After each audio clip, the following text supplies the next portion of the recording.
Halo semuanya, kami dari kelompok 3 akan menjelaskan mengenai termodinamika, yaitu suhu dan suhu tubuh manusia.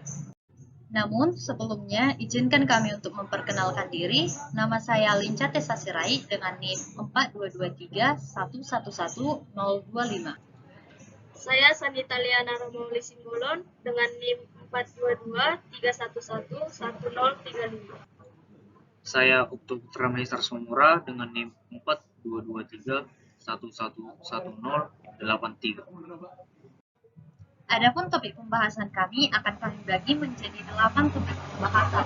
Yang pertama yaitu pengertian suhu, yang kedua faktor yang mempengaruhi suhu, yang ketiga macam-macam alat ukur suhu, yang keempat macam-macam skala suhu, yang kelima perubahan yang terjadi akibat adanya suhu, yang keenam pengertian suhu tubuh, yang ketujuh tingkatan suhu tubuh manusia, dan yang terakhir macam-macam skala suhu.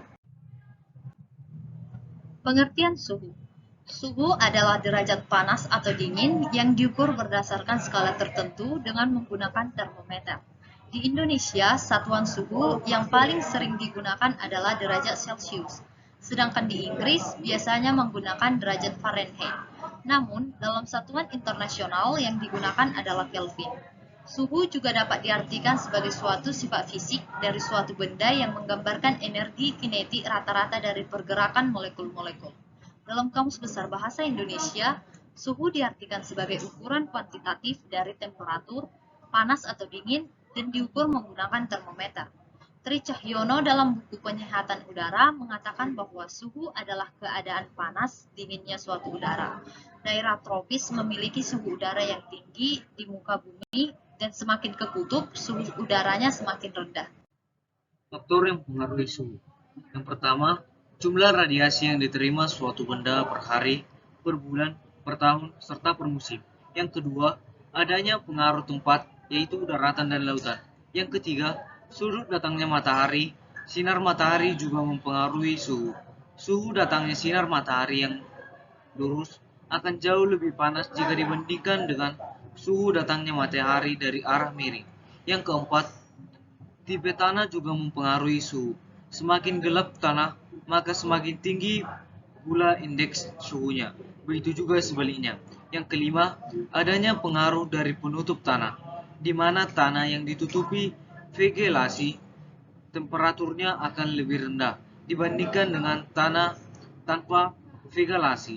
Yang keenam, adanya pengaruh dari ketinggian tempat dari permukaan bumi. Macam-macam alat ukur suhu. Yang pertama, ada termometer digital. Termometer digital ini tidak menggunakan alkohol maupun air raksa dalam mengukur suhu.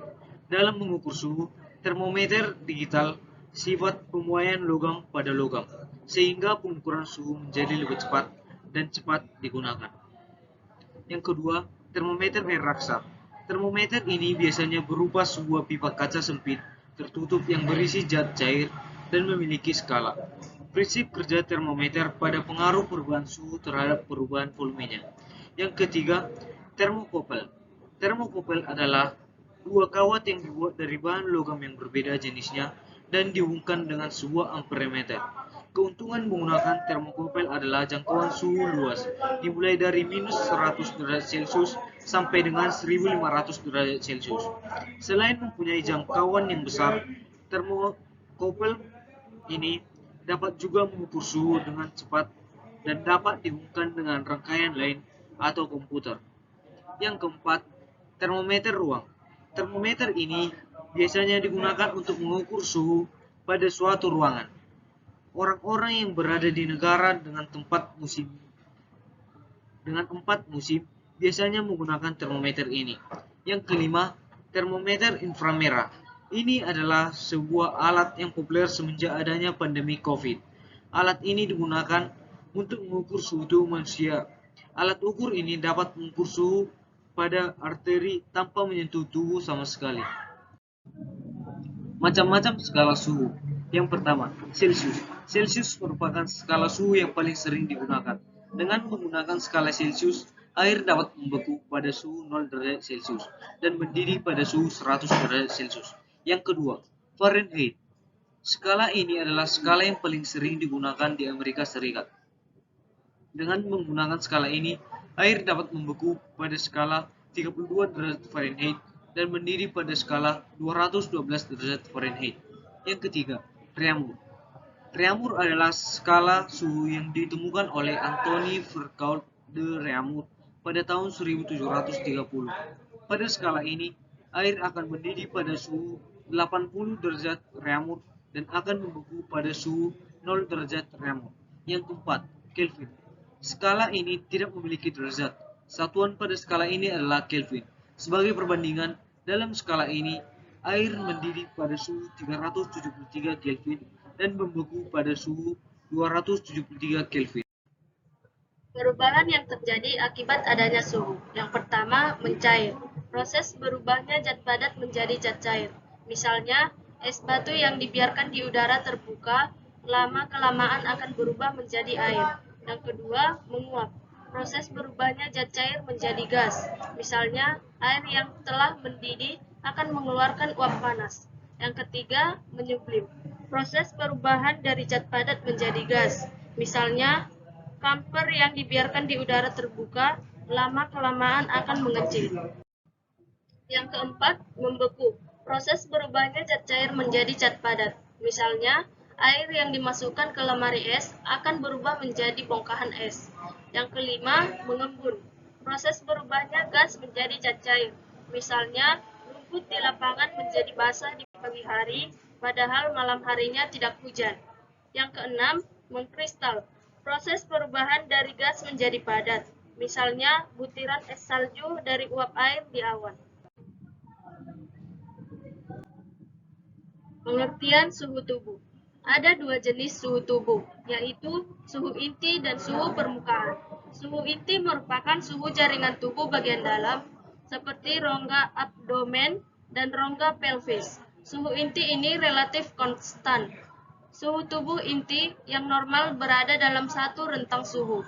Suhu permukaan merupakan suhu yang pada kulit, jaringan subkutan, dan lemak. Berbeda dengan suhu inti, suhu permukaan akan meningkat atau menurun sebagai respon terhadap lingkungan. Suhu tubuh dapat meningkat karena beberapa faktor seperti aktivitas fisik, emosi, makan, dan ovulasi.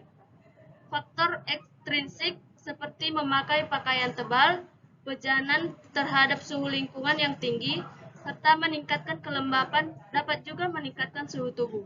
Faktor-faktor ini sangat penting pada anak-anak karena area luas permukaan tubuh relatif per unit volumenya lebih kecil daripada orang dewasa.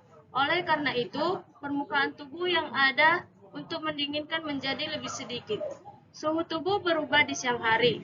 Suhu tubuh biasanya lebih tinggi pada sore hari daripada dini hari.